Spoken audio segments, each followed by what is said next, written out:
जहां पर लोकतंत्र का अपमान किया जा रहा है, जहां सेना के तीनों जनरलों का गलत इस्तेमाल और गलत स्टेटमेंट देने में किया जा रहा है, शायद वो बंद हो जाए। डेमोक्रेसी अपनी आखिरी सांसें आईसीयू में ले रही है। भारतीय जनता पार्टी के जो थे मतलब तोते उड़ गए, और तोते इस कदर उड़े कि वो कुछ सोच नहीं पा रहे थे क्या होगा क्या नहीं होगा। बहुत पहले ममता बनर्जी ने, मल्लिकार्जुन खड़गे, सीताराम येचुरी समेत 17 दलों के सीनियर नेता मौजूद थे जब राष्ट्रपति पद के उम्मीदवार को लेकर के ये निर्णय लिया गया, क्योंकि मोदी और शाह बहुत अच्छी तरह से जानते हैं, बहुत गहराई से जानते हैं कि यशवंत सिन्हा के सपोर्ट करने वाले लोग पार्टी में आज भी हैं। दोस्तों, कांग्रेस के जयराम रमेश ने जैसे ही घोषणा की यशवंत सिंह के राष्ट्रपति उम्मीदवार की संपूर्ण विपक्ष की, वैसे ही भारतीय जनता पार्टी की हवा खराब होने लगी। और खराब होने दो, क्योंकि खराब होने के बाद ही तो अच्छा नजर आता है, और अच्छा नजर आने के बाद ही तो देश का लोकतंत्र सुधरे।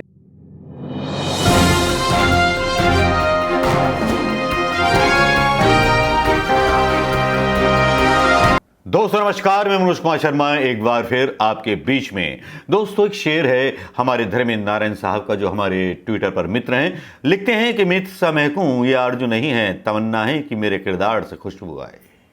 ऐसी खुशबू जो शायद मोदी के किरदार से नजर नहीं आती या महसूस नहीं की जा सकती, जो बाकी के प्रधानमंत्रियों में महसूस की जा सकती थी, चाहे वो अटल बिहारी वाजपेयी हों, राजीव गांधी हों, इंदिरा गांधी हों, जवाहरलाल नेहरू हों या चरणजीत सिंह हों।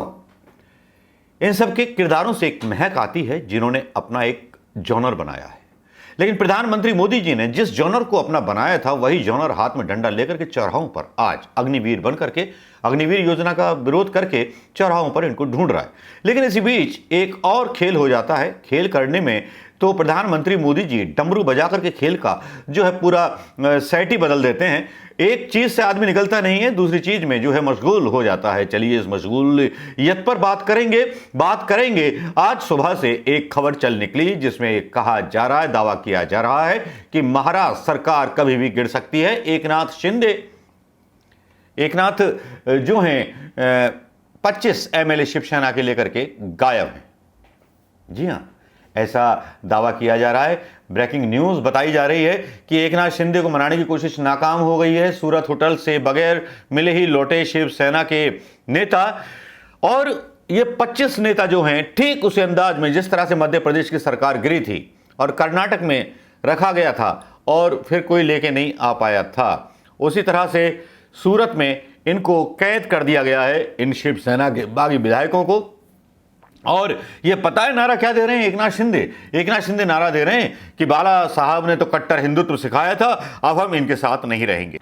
महाराष्ट्र आघाड़ी के ऊपर भी शरद पवार के बारे में भी ये चीजें चलाई जा रही हैं कि शायद बीजेपी के साथ चले जाएं शरद पवार। लेकिन महाराष्ट्र में इसी बीच अजीत पवार जो होते हैं, दाहिने हाथ हैं शरद पवार के, वो मुलाकात करते हैं मुख्यमंत्री उद्धव ठाकरे से, और माना जा रहा है कि यह शरद पवार की ओर से शिवसेना को अपना समर्थन देने का भरोसा दिलाएंगे। इससे पहले पवार ने साफ कर दिया था वह किसी भी स्थिति में बीजेपी का साथ नहीं जाएंगे और शिवसेना की अगुवाई वाली सरकार में रहेंगे। अब यहां दो घटनाएं एक साथ हो रही हैं। पहला, अब मैं इनको थोड़ा सा कोरिलेट करके बताता हूं, जो कोई मीडिया आपको नहीं बताएगा। मैं आज कोरिलेट करता हूं इन चीजों के। बहुत सी चीजें ऐसी घटनाएं हुई हैं जो आंखों के सामने है, लेकिन उनकी सूत्रों को और उनकी कड़ियों को जोड़ा जाए तो बहुत सारी चीजें साफ हो जाएंगी आपके सामने। चलिए शुरुआत करता हूं राष्ट्रपति चुनाव के उम्मीदवार को लेकर के। राष्ट्रपति चुनाव के उम्मीदवार के बारे में कल ही तय हो चुका था, जब ये आउट नहीं किया गया था नाम, यशवंत सिन्हा, जो बीजेपी के एक नेता रह चुके हैं, केंद्रीय मंत्री रह चुके हैं, बीजेपी से नाराज हैं, गाहे बेगाहे खिलाफ बयान देते रहते हैं। विपक्ष ने एक मास्टर स्ट्रोक चला। यशवंत सिन्हा जो किसानों के समर्थन में भी बोले मोदी सरकार के खिलाफ, और मोदी सरकार के कटु आलोचक माने जाते हैं, बिहार से बिलोंग करते हैं, बिहार की असीमता से बिलोंग करते हैं। अब यहां राष्ट्रपति चुनाव का दाव जिस तरह से विपक्ष ने खेला वो आउट हुआ, और आउट होते ही फडणवीस पहुंच गए राज्यपाल के यहां महाराष्ट्र सरकार गिराने के लिए। मतलब येन केन प्राकृण किसी भी तरह महाराष्ट्र की सरकार गिर जाती तो ध्यान हट जाता। लेकिन यह गेम राष्ट्रपति चुनाव को लेकर के था, क्योंकि अभी का राष्ट्रपति जो है वो एक रबर स्टैंप है प्रधानमंत्री मोदी की। ये तो आप जानते ही हैं। राष्ट्रपति के अंडर में ही चुनाव आयोग आता है, राष्ट्रपति के अंडर में ही तीनों सेनाओं के जवान आते हैं जो पहली बार आकर के बयानबाजी करते हैं। एक राष्ट्रपति की गरिमा को चोट पहुंचती है, देश की गरिमा को चोट पहुंचती है, देश के लोकतंत्र को चोट पहुंचती है, देश की सेना के सम्मान को चोट पहुंचती है। ये बहुत सारी बातें कोरिलेटेड हैं राष्ट्रपति पद के उम्मीदवार को लेकर के। जैसे ही यशवंत सिन्हा का नाम आया, भारतीय जनता पार्टी के जो थे मतलब तोते उड़ गए, और तोते इस कदर उड़े कि वो कुछ सोच नहीं पा रहे थे क्या होगा क्या नहीं होगा। बहुत पहले ममता बनर्जी ने, मल्लिकार्जुन खड़गे, सीताराम येचुरी समेत 17 दलों के सीनियर नेता मौजूद थे जब राष्ट्रपति पद के उम्मीदवार को लेकर के यह निर्णय लिया गया। भारतीय जनता पार्टी बौखलाई हुई इसलिए है, और मीडिया जो है भारतीय जनता पार्टी के अंदर की फूट दिखा नहीं रहा है।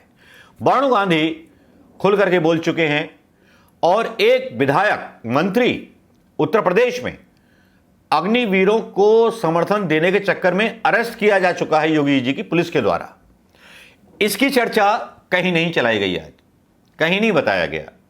लेकिन यहां जब राष्ट्रपति उम्मीदवार का ऐलान हुआ तो भारतीय जनता पार्टी को आनन फानन में वेंकैया नायडू का नाम फाइनल करना पड़ा। अब राष्ट्रपति चुनाव ये जो है भारतीय जनता पार्टी के लिए प्रतिष्ठा का प्रश्न बन गया है। प्रतिष्ठा का प्रश्न इसलिए भी बन गया है क्योंकि मोदी और शाह बहुत अच्छी तरह से जानते हैं, बहुत गहराई से जानते हैं कि यशवंत सिन्हा के सपोर्ट करने वाले लोग पार्टी में आज भी हैं, आज भी बड़े बड़े पदों पर हैं, आज भी विधायक हैं। बिहार का ही मान लीजिए आप, नीतीश कुमार का समर्थन और तेजस्वी यादव का समर्थन सीधे सीधे राष्ट्रपति चुनाव में मिलने वाला है यशवंत सिन्हा को। क्योंकि जिस तरह से पिछले दिनों मीडिया ने नीतीश कुमार के नेतृत्व पर सवाल उठाए और नीतीश कुमार पर आरोप लगाए कि अग्निवीर आंदोलन को बढ़ाने में उनका बहुत बड़ा हाथ है, उनको एक तरह से डिफेम किया गया नीतीश कुमार को, तो उसका गुस्सा उनकी पार्टी के अंदर है, लेकिन वो अपने हिसाब से दिखाएंगे। राष्ट्रपति चुनाव चूंकि पूरे देश में विधायक और सांसदों को लेकर के होता है और ये बहुत बड़ी चीज होती है, और इस मामले में जो है भारतीय जनता पार्टी कहीं पीछे छूटती नजर आ रही है। राष्ट्रपति अगर यशवंत सिन्हा बन गए तो क्या होगा? हो सकता है भारतीय जनता पार्टी का बहुत बड़ा नुकसान हो जाए। कई बीजेपी स्टेट्स जहां पर बुलडोजर चलाए जा रहे हैं, जहां पर लोकतंत्र का अपमान किया जा रहा है, जहां सेना के तीनों जनरलों का गलत इस्तेमाल और गलत स्टेटमेंट देने में किया जा रहा है, शायद वो बंद हो जाए। डेमोक्रेसी अपनी आखिरी सांसें आईसीयू में ले रही है। शायद ये राष्ट्रपति चुनाव एक जीवंतता लेकर के चला आए हमारे देश के लिए, हमारे देश के लोकतंत्र के लिए। यशवंत सिंह एक ऐसे राष्ट्रपति साबित हों जो इस देश के लोकतंत्र की सूखी हुई जड़ों में पानी बनकर के डाल दिए जाएंगे तो वो हरी हो जाएंगी। भारतीय जनता पार्टी मुश्किलों में घिरी है, माथापच्ची कर रही है, परेशान हद से ज्यादा है, लेकिन हद से ज्यादा इतना भी ना होना चाहिए कि किसी स्टेट की सरकार को ही आप जो है पूरी तरह से बेकार कर दो, उसको गिराने के बारे में सोचने लगो। जहां तक गुप्त सूत्रों के अनुसार पता है, कांग्रेस और एनसीपी बाकी के 25 एमएलओ के साथ मिलकर के वो सारा बहुमत जुटा लेंगे जिसमें फडणवीस के इरादे नाकाम हो जाएंगे और राष्ट्रपति चुनाव में भारतीय जनता पार्टी की मिट्टी पलीत होना तय है। दोस्तों, यह है मेरा आकलन। यह आकलन किस हद तक आपको ठीक लगा बताइएगा जरूर दोस्तों। नमस्कार, जय हिंद।